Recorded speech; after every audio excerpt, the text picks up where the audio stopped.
Raider Nation. Thank you for joining us on the Only Nation podcast, brought to you by the Raider Ramble and sponsored by MyBookie and Chucky's Thugs. My name is Heidi, but you may know me as Kevlar Prom Dress or even Raider Ladybug.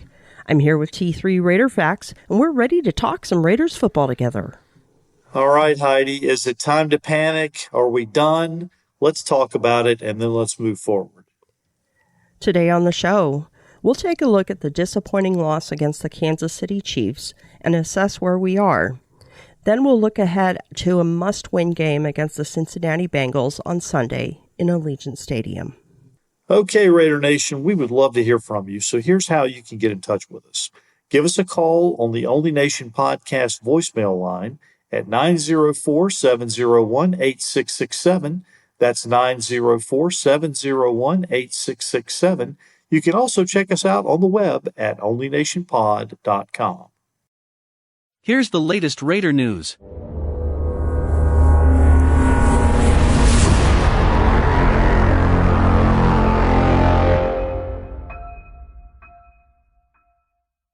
The Kansas City Chiefs came into Allegiant Stadium and dismantled the Raiders 41-14 on Sunday night in front of a national television audience.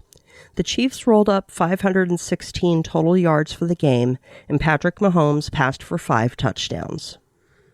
Boy, I'll tell you, I didn't see this coming. After the 2 lackluster performances that Kansas City put up in 2 consecutive weeks, I thought that the Raiders' defense really was going to come out to play and shut them down. But Mahomes came out gunning, and he was hitting on all cylinders. And unfortunately, the Kansas City defense, they stepped up as well. Now, I think the Las Vegas offense made it easier for them to kind of telegraph what they're going to do. So going forward, this needs to change. And we'll talk about this in the episode. But, Las Vegas really needs to step up now. Yeah, it was a horrible game in all aspects of play for the Raiders, and we definitely will get into that more in a little bit. Derek Carr was 25 of 35 for 261 yards, 2 touchdowns, and 1 interception. But for a lot of the game, the offense looked very predictable, and aside from 1 or 2 drives, the offense did not look to be very successful. Now they have to look at the play calling and determine how to fix things. And you know exactly what happened as soon as Carr started to struggle and the offense started to experience woes. Boy, the Carr haters came out in full force, and they're throwing him under the bus, and they're talking already about letting him go and bringing in a replacement. And I've got to remind everybody within Raider Nation, and we'll talk about this at length, but if you don't have a better replacement in mind, I know people are talking about Mariota, but Mariota hadn't been able to stay healthy and consistent. Carr is the leader of this offense, and he's the one that everybody in the offense believes in. Now, if he has a bad game, so be it. And he did look like it was out of sync. And I thought at some point that Bisaccia should have pulled him out of the game and sat him down a little bit because he was really pressing and not really contributing that much. But he's really the leader of the team. And I think as long as we are set with that, I think we pretty much have to be. We can't change horses in midstream at this point. He's our guy. We got to ride it out. Yeah, I think it wouldn't have been a bad idea to pull him from the game simply just for injury risk. And that would just make sense. But I do understand that Mariota has incentives built into his contract that if he plays a certain percentage of plays, those incentives kick in. I know that it's horrible to think that maybe they're thinking in terms of that, but it is possible. But Carr really should have been sat down until he calmed down, especially after his first interception, and then he threw up a ball doing the exact same thing again. He's lucky it didn't get intercepted. But it was clear he was not in his right frame of mind. Now, I'll remind everybody, this goes back a long ways, and I'm going back to 1983 when the Raiders won their last Super Bowl. And this is not a comparison. I'm not comparing those teams together.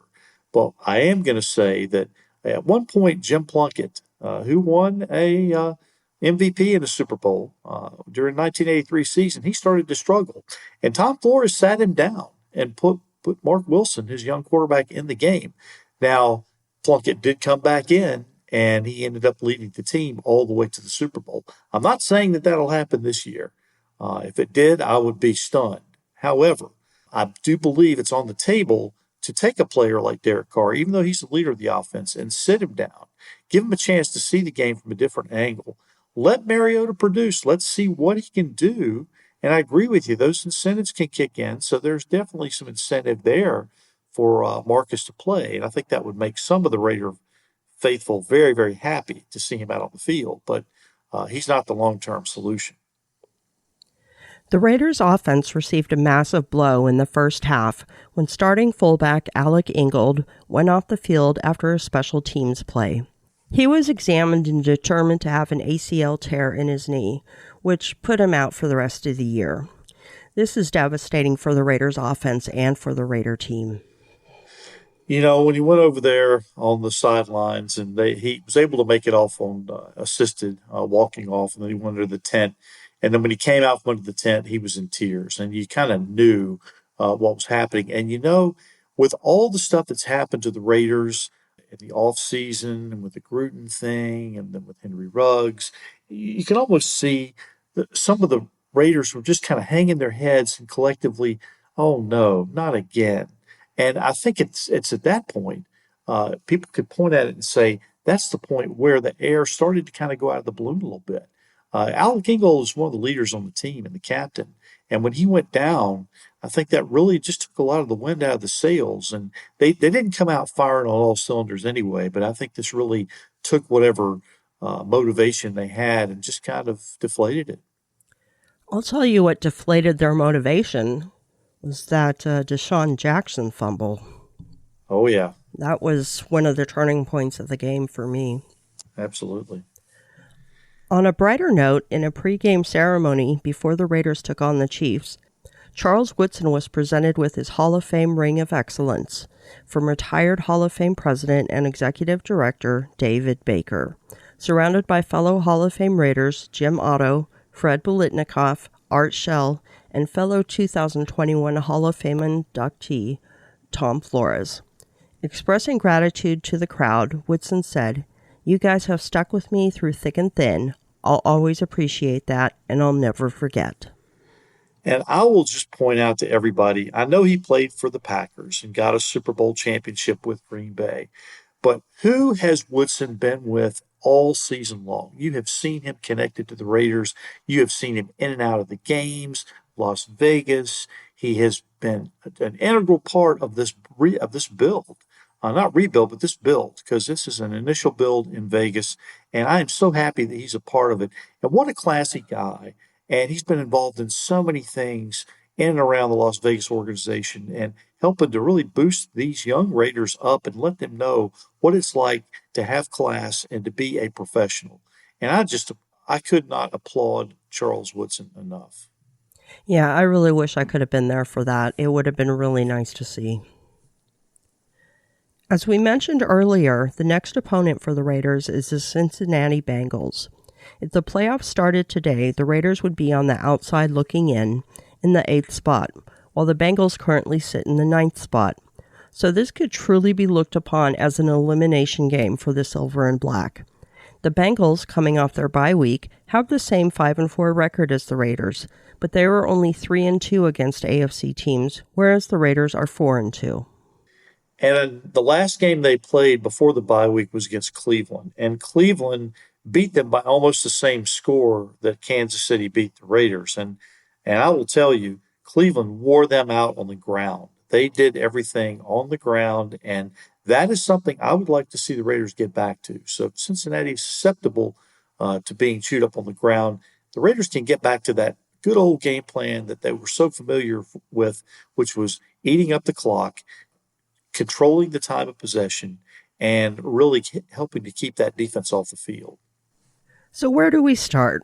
Let's break down this loss and see where we're at and try to figure out a way to right the ship. We will each give our breakdown of the game, and I will go first. My breakdown of the game is it couldn't have gone more wrong. The only thing that didn't happen was probably a severe injury to the quarterback. But otherwise, losing Alec Ingold, one of the captains, was huge. And Gus Bradley was simply outcoached on the defense. The defense just didn't show up. The schemes they were running didn't work. The run defense, which I had mentioned, wasn't there.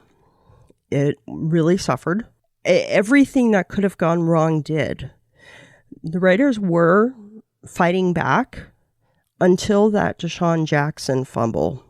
His first catch as a Raider, it went for 38 yards, and he fumbles it away, and we lose the fumble. And that just completely deflated the team. Who knows where our momentum would have taken us had that not happened. We very easily could have ended up with a touchdown. The defense could have been inspired to be playing better, and we might have had an entirely different outcome.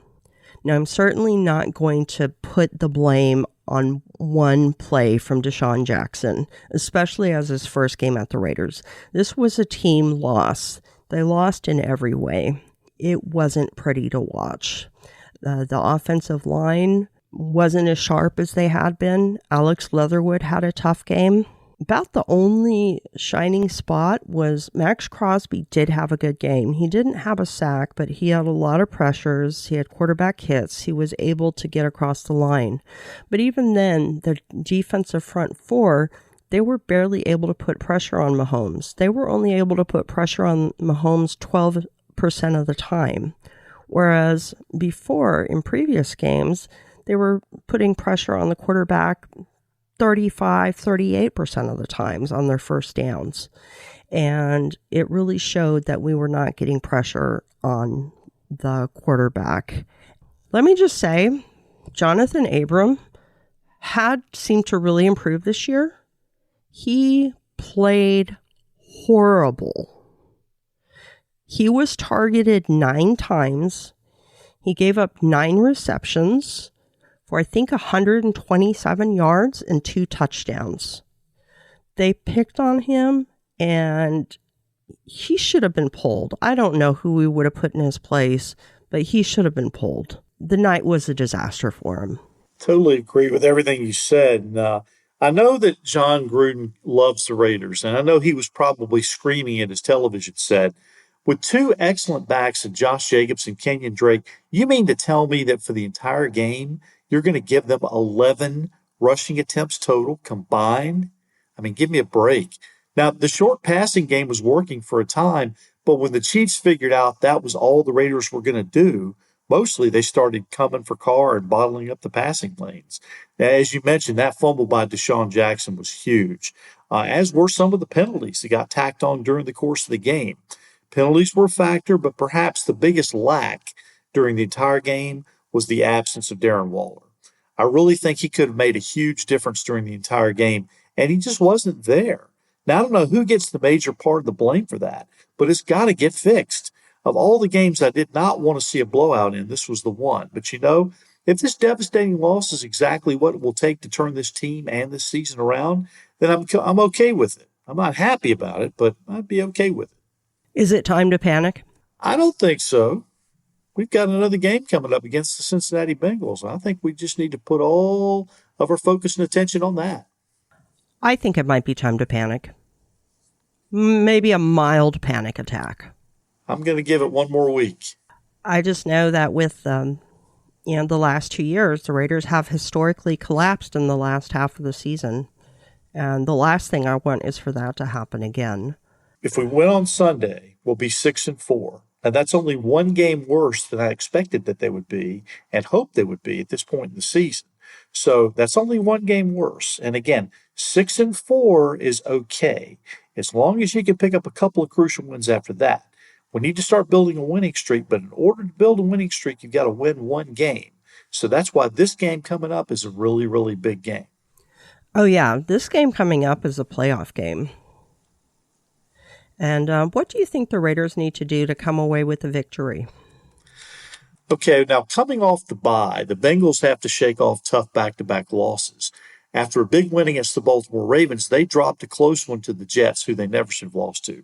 Then they got blown out by the Cleveland Browns, as I said, by almost the exact same margin as the Raiders lost on Sunday to the Chiefs. Now, Cincinnati was susceptible to the Cleveland rushing attack. So the question is whether or not the Raiders choose to go that same route in order to get back on track. Now, both teams' defenses are worried about giving up the explosive plays, but this is where I think the Raiders need to return to the run and use that to set up the pass. I see large doses of Josh Jacobs and Kenyon Drake, and I hope the Raiders can control things on both sides of the line of scrimmage and control the clock. I see a 20-14 victory. Again, not a blowout, but just a win. Okay, Heidi, and we'll pass it over to you. What do you see happening this weekend? What I see happening this weekend, I don't think it's going to be pretty for Raiders fans.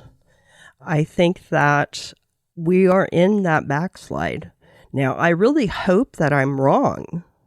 I hope that the team that we know they're capable of being shows up. But the offensive line needs to be able to make holes for the rushing game. I think Kenyon Drake needs to be fed the ball a little bit more. Josh Jacobs is really struggling this year. The one game where Drake and Jacobs did good, for some reason we went away from the run. That I don't understand. But this one we do need to establish the run, and we might have to focus on Kenyon Drake for that. The offensive line just needs to buckle down, do good in pass protection, and open up some holes in the running lanes. The defense needs to show up. I mean, the front four cannot have another game like they did against Kansas City. It would just be unacceptable. Against Kansas City, I felt like we were watching Raiders defense from last year. It really felt like that. We can't have that again. I do believe Trayvon Mullen has a chance to be back this week, so that would be a huge help. But I don't know. I just don't see it going well for the Raiders. I just really don't. Let my pessimism be their motivation. Let them show me wrong. I want them to show me wrong. The offensive line needs to establish the running game. We need to go more to Drake and use him as a weapon. And the defensive front four needs to show up. And Carr needs to get his head straight. He needs to get his head focused. I see the Bengals coming out on top, 24-10. Okay. Well, we will agree to disagree, and hopefully, in this case, I'm right. Yes, I will look forward to that pie that you make for me made out of crow. Make it a double. Well, I will tell you this. I think we'll be able to tell right off the bat what Raiders team we're going to see. I think we'll be able to see by the body language very early whether they come out relaxed and ready to play or whether they come out really tight. They were really uptight against Kansas City. You could tell it. It was almost like they were afraid to make that first mistake. And Kansas City just came out loose and relaxed, and they had a lot of fans in the stands. Yeah, but that's no excuse to lose. That's true. No excuse for that. If the Raiders can go into an opposing team's stadium and win, they should be able to win at Allegiant, which is still predominantly Raiders. Agreed. And now a word from our sponsor. From all the biggest games to the smallest events, make every bet worth your while with MyBookie. Start by doubling your first deposit instantly with MyBookie's first deposit bonus. Double your money before you even place a bet. And all you have to do is sign up and deposit using our exclusive promo code ONLYNATION at MyBookie. There are tons of great games and prop bets to take advantage of this week, but let me point you in the right direction for your first wager. This Sunday, two powerhouse offenses meet when the Kansas City Chiefs take on the Dallas Cowboys. Dem boys have been on a tear this season, while the Chiefs continue to struggle.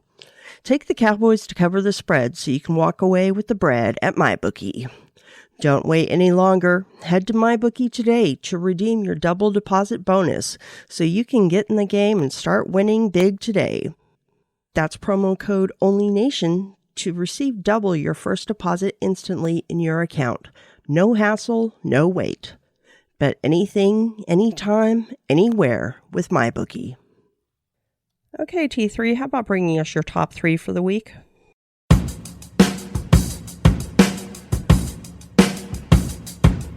T3's top three.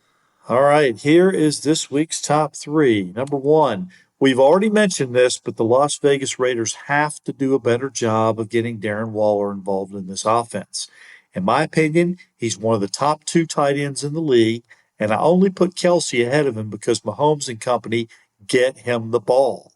If the fortunes of this offense are going to improve, regardless of what anybody else does, Waller has to be more of a factor.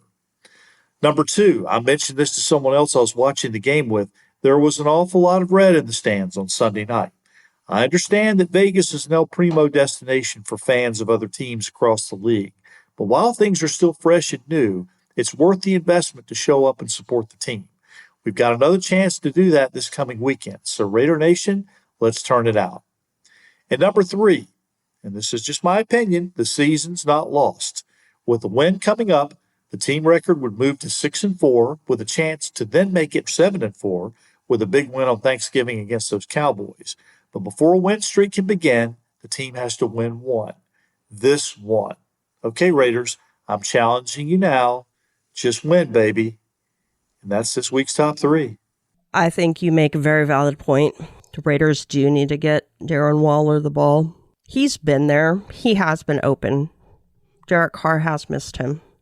A few times yesterday, actually several times yesterday, Zay Jones was free. He was open. For some reason, Carr didn't go to him. He needs to be able to read all of his progressions. And that's something that he failed to do. It looked like Carr, the more frustrated he got, he started to just zero in on Hunter Renfrow. And Kansas City recognized that. And so whenever they started to go to a different receiver, he was either sailing it over the head or throwing it wide. So when he wasn't been able to go to his guy, Renfrow, I think things were really off. Yeah, and Renfro's a great target to go to, but you can't go to him all the time. That showed during the Ravens game when he went to Darren Waller 19 times.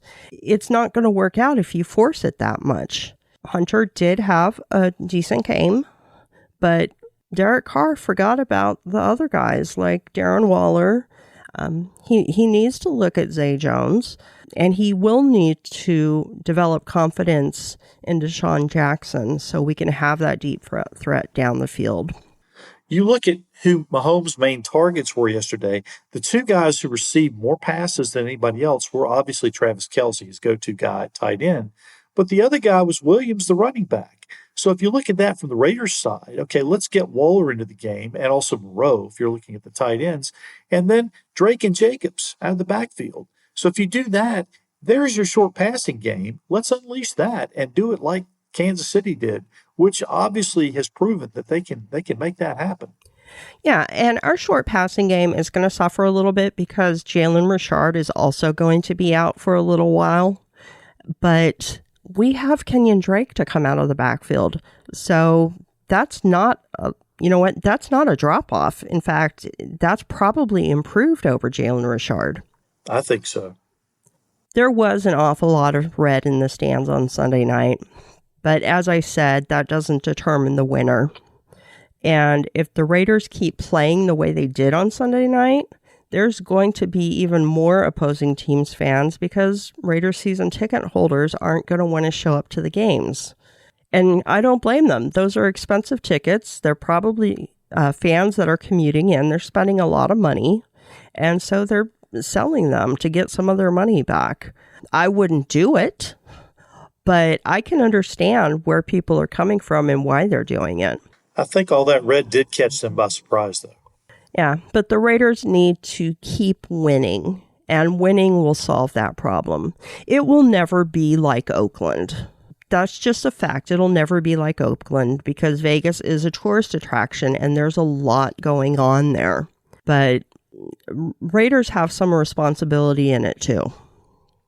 And you're right, the season is not lost. I'm just feeling I guess I'm feeling really down after the game yesterday. And that's probably coming out to show. I don't want it to be that way. But like you said, before a win streak can begin, the team has to win this one. They can.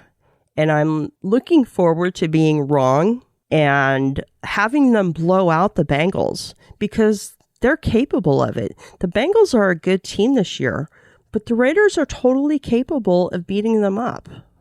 I'm looking forward to seeing that. Yeah, it definitely needs to happen. And we've talked about this in previous podcasts. There's a lot of parity in the NFL. I mean, the Washington football team knocked off the Tampa Bay Buccaneers this past week, and of course Jacksonville took out Buffalo the week before.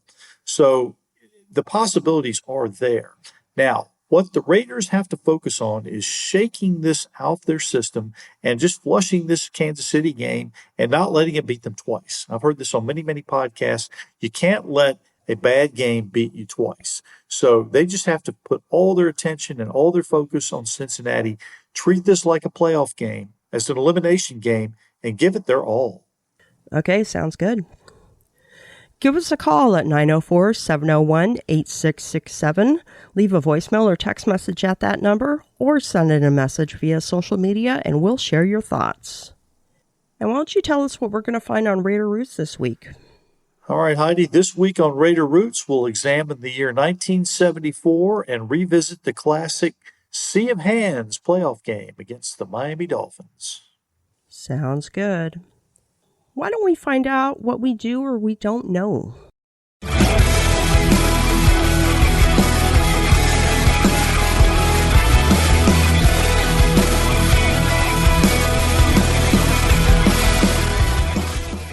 Okay, now it's time for another edition of Did You Know? In this segment, I will ask Heidi and the rest of our listening audience a Raiders-related question with 3 possible answers to choose from. It's multiple choice, so just give it your best guess. So here goes. Here's this week's question. In 1980, Jim Otto was the first Raider inducted into the Pro Football Hall of Fame, and he was originally drafted by the Raiders. Who was the next Raider who was also drafted by the Raiders to make it into the Pro Football Hall of Fame? So you're looking for a Raider Hall of Famer who was drafted by the Raiders. Was the next one A, Willie Brown, B, Fred Biletnikoff, or C, Gene Upshaw? Heidi, what do you think? I'm going to go with C, Gene Upshaw.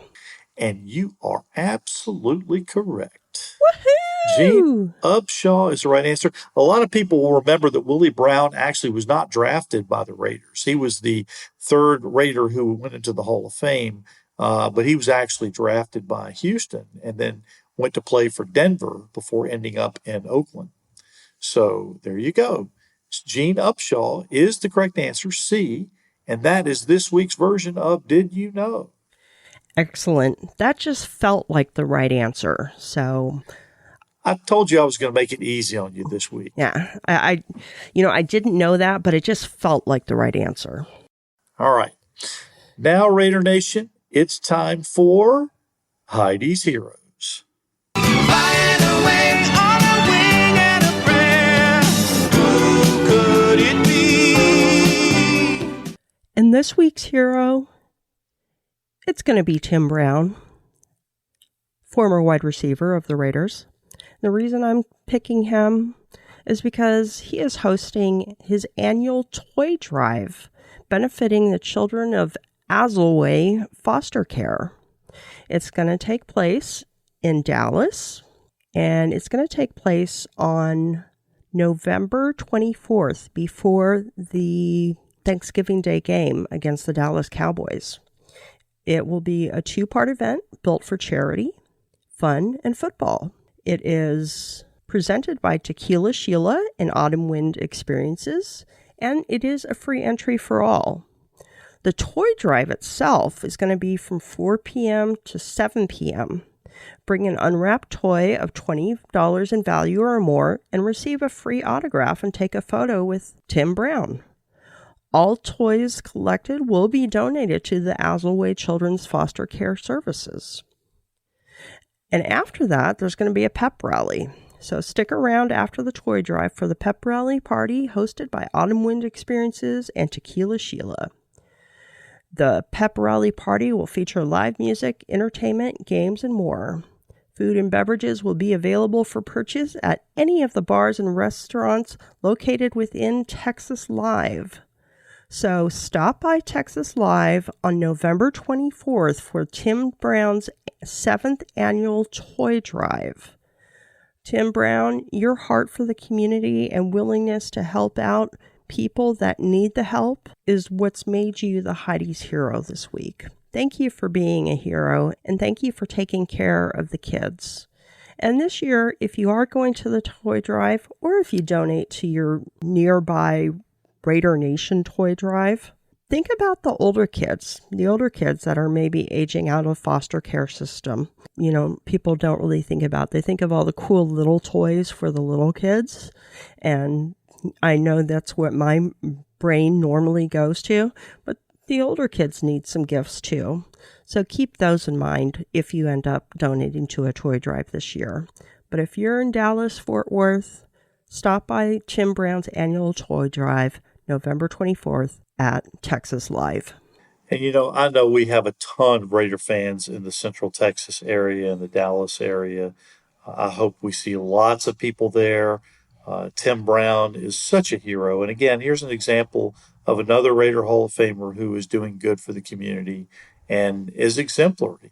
And there's a lot of people within Raider Nation that are to a higher standard.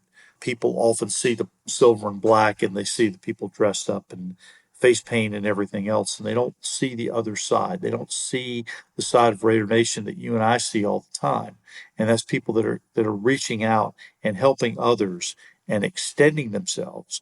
Tim Brown has done that pretty much his whole life, and since he got into the NFL, he's made an impact. And he pretty much exemplifies what it means to be a Raider for life. And you and I know that being a Raider is much more than just wearing something that has the shield on it. But it means much more than that. Kudos to Tim Brown, and such a good call for heroes. And I encourage everybody to attend and participate and contribute in any way that you can. And that about does it for this week on the Only Nation podcast. If you'd like to help support the show, you can send in a donation at paypal.me/onlynationpod. We'd like to thank our sponsors, Chucky's Thugs and MyBookie, for sponsoring this week's episode. You can find me, Heidi Stabbert, on social media as @KeblerPromDress on Twitter and Instagram, or Heidi Stabbert on Facebook. You can also find me on YouTube on Captain Jack Rackham's channel every other Tuesday night. Join the DC wench Peggy Holmes and Andrea Trask on the Captain and His Wenches show. All right, Raider Nation, want to remind you, as this is a word from our sponsor, MyBookie, more is always better. And that's why MyBookie instantly doubles all first-time deposits. With double the funds, you can double your action and, more importantly, double your wins. Use our promo code ONLYNATION to receive double your first deposit instantly. That's promo code ONLYNATION, so you can double your funds to double your winnings. Bet anything, anytime, anywhere with MyBookie. And Raider Nation, we just want you with us every step of the way during the rest of the regular season. So here's what we would like you to do. Send us your name and address so we can send you some free Raiders swag and podcast stickers. Call us and tell us what you want to know. Throw us an interesting nugget that we can use on one of our upcoming episodes and become a part of what we're doing here.